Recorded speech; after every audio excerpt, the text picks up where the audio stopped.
The War of the Nine-Penny Kings, they called it. But I never saw a king, or earned a penny. After the war ended, I heard it all started when an exiled royal bastard raised an army of sellswords, and the rightful king sent his own army to stop an invasion. Sounds simple, the way the maesters tell it. But an army isn't like a dog that comes when you whistle.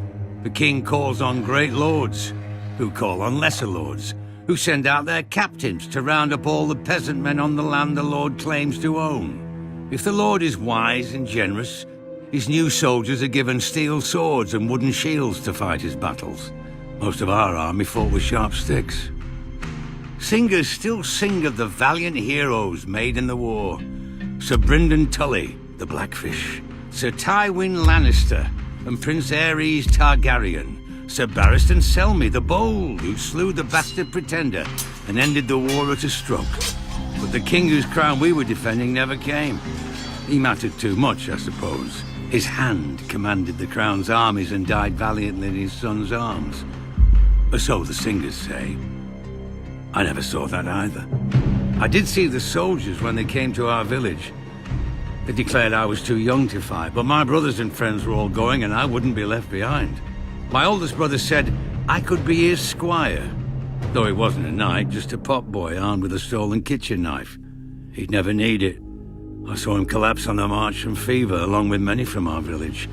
I saw our shoes fall apart on the road, our clothes rot off our bodies, and half of us shitting our beds from the sickness and fear. And then we got to the war. In the stepstones, I saw a mace cave in my last brother's head. I saw the lord who led us there cut down, and some other lords shout that we were his now. One day I looked around and realized all my friends and kin were gone. I was fighting beside strangers under a banner I'd never seen. Didn't know where I was or how to get home. When a lord rode up shouting at us to form ranks with our scythes and hoes, I couldn't remember which side I was on. Then the knights came down on us, faceless men, all in steel, and the thunder of their charge filled the world. I closed my eyes. Years later, after the war had faded into songs, I opened them again and saw what I had done and what I had become in the war and since. I went looking for a way back home.